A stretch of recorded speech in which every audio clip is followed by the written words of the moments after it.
कि मैं समझता हूँ कि न्यूट्रल आदमी आना चाहिए। ये नहीं होता हमारा है उनका। के मुताबिक न्यूट्रल कौन है?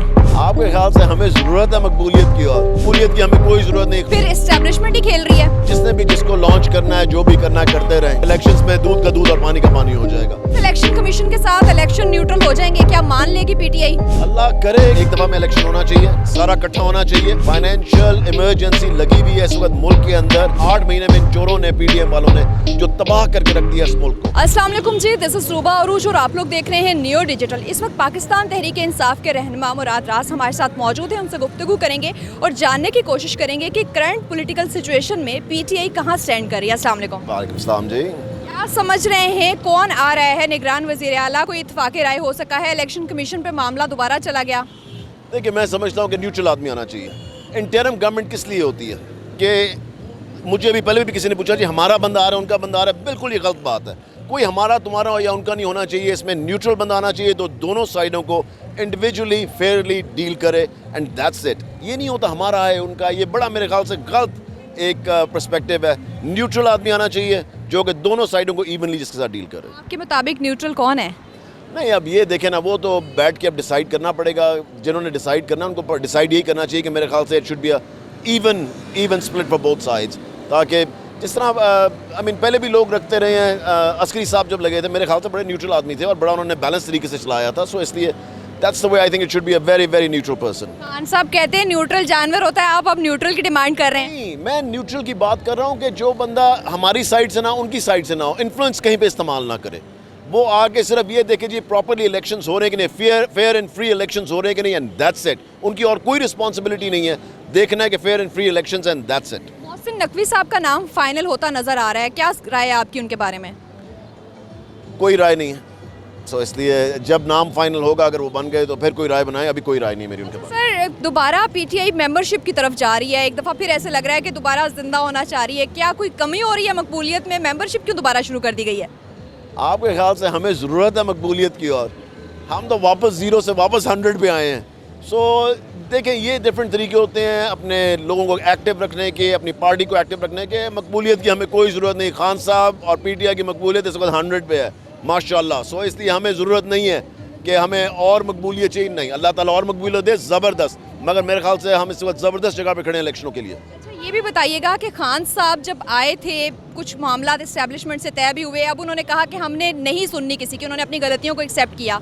क्या लग रहा है अब जो नई जो पार्टी लॉन्च की जा रही है, नए लोगों को लॉन्च किया जा रहा है, फिर इस्टेब्लिशमेंट ही खेल रही है? देखिए, जिसने भी जिसको लॉन्च करना है, जो भी करना है करते रहें। At the end of the day elections में दूध का दूध और पानी का पानी हो जाएगा।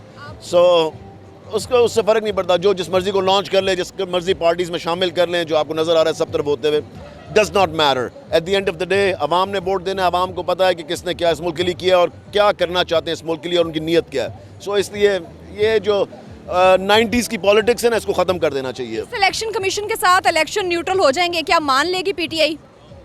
अल्लाह करे कि कोई बेहतर चीज़ हो, क्योंकि इलेक्शन कमीशन तो हमेशा से बहुत बाइस रहा है। आपने देखा भी, उनके फैसले भी बहुत बाइस रहे हैं। So hopefully we are hoping के देखते हैं भी क्या बनता है जिस तरह की चीज़। सर, ये 2 सूबों में अगर इलेक्शन हो जाता है, इतना पैसा लगाया जाता है, और आप फिर वहीं स्टैंड कर रहे हैं कि इलेक्शन कमीशन बाइस था। आफ्टर इलेक्शन अगर हम सिचुएशन को समझें तो फिर क्या होगा? वफाक में वही सूरत हाल, पंजाब सूबों में वही सूरत हाल, तो फिर ये इतना खर्चा, इसका जिम्मेदार कौन होगा? देखिए, इलेक्शन तो होने हैं, वो तो बाय कॉन्स्टिट्यूशन होने हैं ना। उसका ये तो नहीं कि क्योंकि हम कह रहे हैं या कोई और कह रहा है, क्योंकि असेंबली रिजॉल्व हो गई तो इलेक्शन तो 90 दिन में होने ही होने हैं। उसकी रिस्पॉन्सिबिलिटी ऑब्वियसली इलेक्शन कमीशन के ऊपर है। बाकी जो रिज़ल्ट आएंगे, आपने पहले भी देखा बाइस इलेक्शन कमीशन के साथ भी हम जब 16 सीटें 15 सीटें जीते पंजाब की, अवाम बताएगी किसने उनके किसके पास वोट। अगर ये मैं ये पूछना चाह रही हूँ कि सूबों में और वफाक में अलग अलग इलेक्शन हो जाते हैं तो फिर तो बड़ा मैसअप हो जाएगा, टेन्योर ही तब्दील हो जाएंगे 5-5 साल के लिए, हर मरतबा इलेक्शन अलग अलग कराने पड़ेंगे। तो आपकी कोई ये डिमांड नहीं है कि इलेक्शन इकट्ठे कराएं, भाई सब असेंबलियों को डिसॉल्व करें?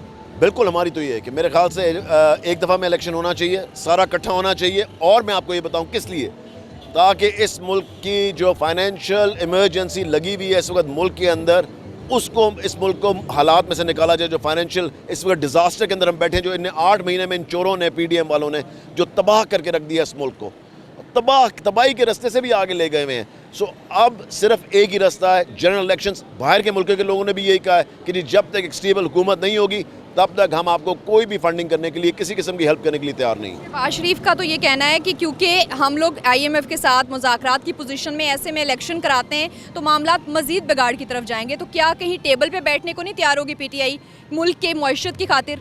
देखिए ये सब कहानियाँ हैं, सब झूठ है। PDM को झूठ बोलने के अलावा और चोरी करने के अलावा आता कुछ नहीं है, और अपने केसेस माफ़ करवाने के उनका कोई कंसर्न नहीं है इस मुल्क के लोगों के साथ, इस मुल्क के साथ। इनके इलाज बाहर हैं, इनके बच्चे बाहर हैं, इनके पैसे बाहर हैं, इनकी जायदादें बाहर हैं। इनका कोई कंसर्न नहीं है हम लोगों के साथ इधर, इस मुल्क के साथ। ये सिर्फ इधर पैसा बनाने आते हैं, फिर वापस चले जाते हैं। सो इसलिए इनकी बातों पे तो हम जाने के लिए बिल्कुल भी किसी तरह तैयार नहीं। एज अ वर्कर ये बताइएगा कि खान साहब तो बहुत सी गलतियों को एक्सेप्ट कर चुके हैं। जहांगीर तीन का इन्फ्लुएंस था, अलीम खान का इन्फ्लुएंस था, फिर अब लोग कहते हैं कि बुशरा बीबी साहिबा का भी इन्फ्लुएंस था। अब क्या खान साहब किसी इन्फ्लुएंस के अंदर हैं या खुद फैसले कर रहे हैं? देखिए आप हमेशा अपने एडवाइज़र्स के साथ मिल के बैठते हैं। जहाँ पे मुल्क की बात आती है आप अकेले बैठ के सब कुछ नहीं कर सकते फैसले। सो आपने अपने एडवाइज़र्स को कॉन्फिडेंस में लेना होता है, और at the end of the day फैसला खान साहब का है। जो भी वो कहेंगे उसी तरह चलेगी पार्टी। बहुत शुक्रिया। हमारे साथ PTI रहनुमा मौजूद थे। दोबारा से मेंबरशिप हो रही है, और जो खान साहब के फैसले हैं उसके हवाले से कह रहे हैं कि फ़ाइनल डिसीजन उनका ही होता है। लेट्स सी कि एक मरतबा फिर खान साहब हमें ये कहते हुए नज़र तो नहीं आएंगे कि इस एडवाइज़र के कहने पे गलत फैसले हो गए।